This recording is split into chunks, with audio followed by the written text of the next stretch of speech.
Hello friends, first year class, welcome all of you. तो हमने chapter first complete कर लिया था almost. Now we turn on second chapter which name is biological classification, यानी कि जिसका नाम है बायोलॉजिकल क्लासिफिकेशन। इसको हिंदी में कहते हैं जीव जगत का वर्गीकरण। तो हमें क्लासिफिकेशन पढ़ना है बायोलॉजिकल का, यानी कि जीव जगत का क्लासिफिकेशन पढ़ना है। और जीव जगत के क्लासिफिकेशन में हमें कौन कौन से पॉइंट्स पढ़ने हैं, तो हमें बाय टू किंगडम क्लासिफिकेशन पढ़ना है। टू किंगडम क्लासिफिकेशन की जो कमियां हैं उन्हें पढ़ना है। फाइव किंगडम क्लासिफिकेशन पढ़ना है, उनकी क्या उपयोगिता है, क्या कमियां हैं, इन्हें पढ़ना है। वायरस पढ़ना है, वायरॉन पढ़ना है और प्रियॉन पढ़ना है। और फाइव किंगडम जो हैं कौन कौन से, उनको डिस्क्रिप्टिव पढ़ना है। तो आइए हमें ये चीज़ें पढ़नी है। तो हम सबसे पहले अपने फर्स्ट टॉपिक पर टर्न ऑन करते हैं, जिसके बारे में हमें क्या पढ़ना है, जिसमें हमें पढ़ना है जीवों के वर्गीकरण की द्विजगत प्रणाली, यानी कि two kingdom classification of organism. तो we are well known that अरस्तु is the father of biology, यानी कि अरिस्टोटल जो है वो फादर ऑफ बायोलॉजी, यानी कि वनस्पति की अगर हम बात करें और जीव जंतु की अगर हम बात करें तो किसका नाम आएगा। दोनों की अगर हमें बात करनी है, जीव विज्ञान की अगर हमें बात करनी है तो बात आएगी अरस्तु की। तो अरस्तु ने वनस्पतियों और जीव जगत को लेकर के जीव जगत को लेकर दो ब्रांचेस तो बना दी अलग अलग, कि हाँ इनकी स्टडी बॉटनी में होगी और इनकी स्टडी जूलॉजी में होगी। लेकिन उसके बाद जो कैरोलस लीनियस है, जिनको फादर ऑफ क्लासिफिकेशन कहा जाता है, फादर ऑफ मॉडर्न क्लासिफिकेशन कहा जाता है, तो फादर ऑफ मॉडर्न क्लासिफिकेशन जो है या टेक्सोनॉमिस्ट जो हैं, तो उन्होंने हमारे जो जीव जगत को है, यानी कि जो हमारे एनिमल जो हमारे किंगडम को है, यानी कि जो हमारी बायोलॉजी को है, ऑर्गेनिज्म को है, उसको दो भागों में बांटा। और वो दो भाग कौन कौन से थे। एक तो किंगडम था आपका, एक किंगडम था हमारा प्लांटी और दूसरा किंगडम था हमारा एनिमेलिया।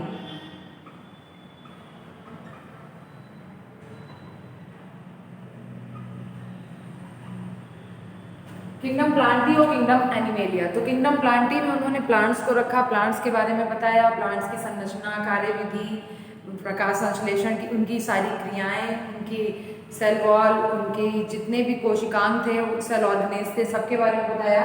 और किंगडम एनिमेलिया में सिर्फ उन्होंने जंतुओं को रखा और उसमें उनके रहन सहन, आवास, गमन और वृद्धि, इन सब के बारे में उन्होंने किंगडम एनिमेलिया में बताया।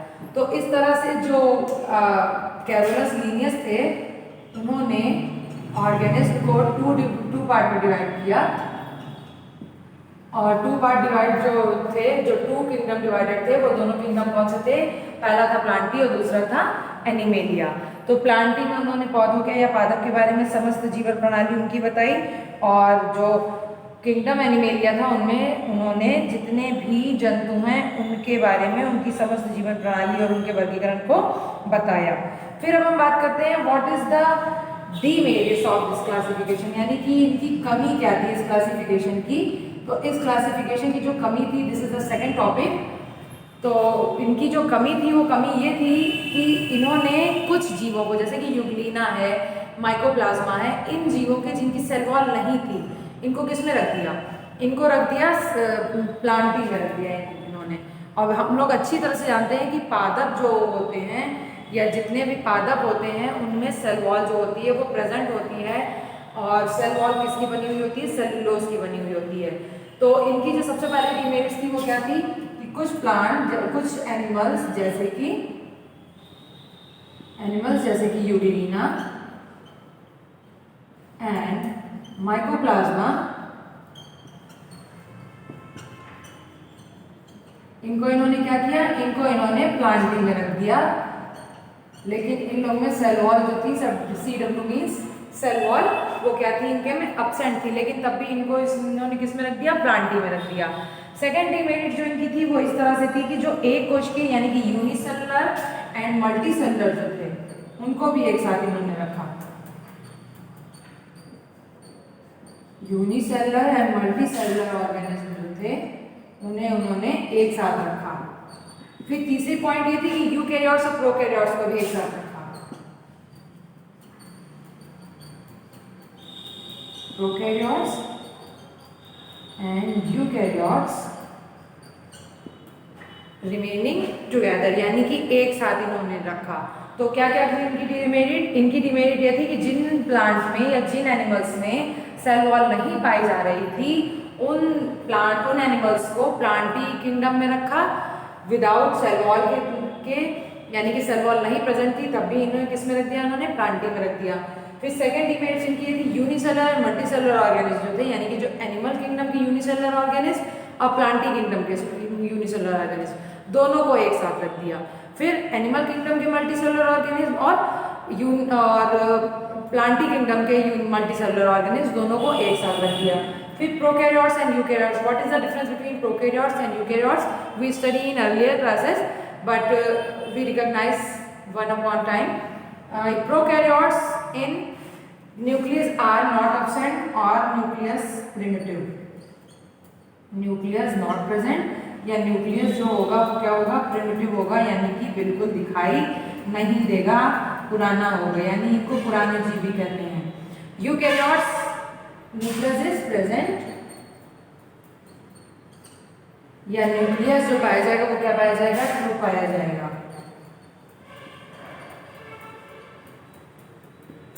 तो this is the difference between prokaryotes and eukaryotes. So the third demerits of two kingdom classification of organism is prokaryotes and eukaryotes remaining together. That means animal plantae eukaryotes and animal kingdom Animalia eukaryotes is remaining together, and kingdom plantae and kingdom Animalia prokaryotes is remaining together. Prokaryotes means nucleus absent or nucleus is primitive. Eukaryotes means nucleus present or nucleus true. So ये हमारी हो गई demerits, यानी कि two kingdom classification की जो demerit है वो है एनिमल्स को, जिन एनिमल्स की सेल वॉल नहीं थी उन्हें प्लांटी में रख दिया गया, यूनिसेलुलर मल्टीसेलुलर ऑर्गेनिज्म को एक साथ रख दिया गया, प्रोकैरियोट्स यूकैरियोट्स को एक साथ रख दिया गया। अब फोर्थ डीमेरिट है कि हरे पौधों यानी कि ग्रीन प्लांट्स और फंजाई यानी कि कवक, इनको भी एक साथ रख दिया गया। ग्रीन प्लांट्स एंड फंजाई, जो ग्रीन प्लांट्स थे और फंजाई थे उन्हें भी एक साथ रख दिया गया। फिर कुछ पौधे जो होते हैं वो फोटोसिंथेटिक होते हैं, कुछ जो पौधे होते हैं वो एफोटोसिंथेटिक होते हैं।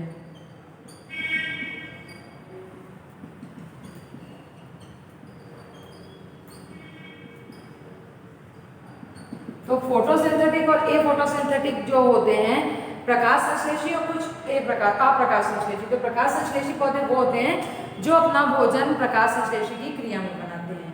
अप्रकाशीय संश्लेषण की क्रिया फोटोसिंथेटिक वो होते हैं अप्रकाश संश्लेषी जो अपना भोजन भोजन की सूर्य की उपस्थिति में नहीं बनाते हैं, यानी कि उन्हें बहुत ज़्यादा छाया की आवश्यकता नहीं होती। आगे क्लासेस में अभी आप आगे पढ़ोगे, जब आप फाइटो हार्मोन पढ़ोगे यानी कि पादप हार्मोन जब पढ़ोगे तो उसमें आप देखोगे कि कुछ लॉन्ग डे प्लांट है, कुछ शॉर्ट डे प्लांट है, तो उसमें आप ये फोटोसिंथेटिक जो है वो क्लियर कर लोगे।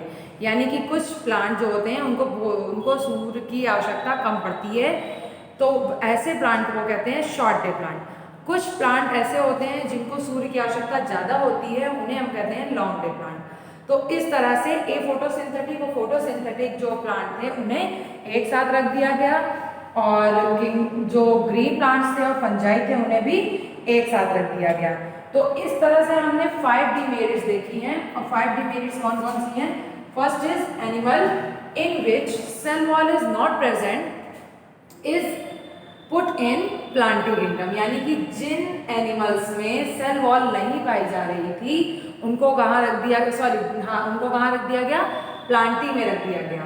फिर यूनिसेलुलर और मल्टीसेलुलर यानी कि किंगडम एनिमेलिया के और किंगडम प्लांटी के जो यूनिसेलुलर ऑर्गेनिज्म है उनको एक साथ, किंगडम प्लांटी और किंगडम एनिमेलिया के जो मल्टीसेलुलर ऑर्गेनिज्म उनको एक साथ रख दिया गया।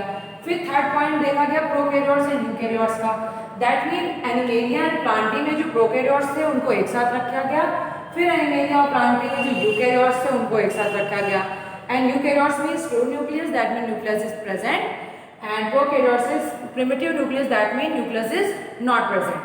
फिर फोर्थ डीमेरिट जो थी वो थी ग्रीन प्लांट्स एंड फंजाई, यानी कि हरे पौधे और फंजाई पौधा यानी कवक को एक साथ रख दिया गया। यू नो वेरी वेल कि जो ग्रीन प्लांट होते हैं उनमें क्लोरोफिल पाया जाता है, और फंजाई कवक में क्लोरोफिल नहीं पाया जाता, तो इन दोनों को एक साथ रख दिया गया।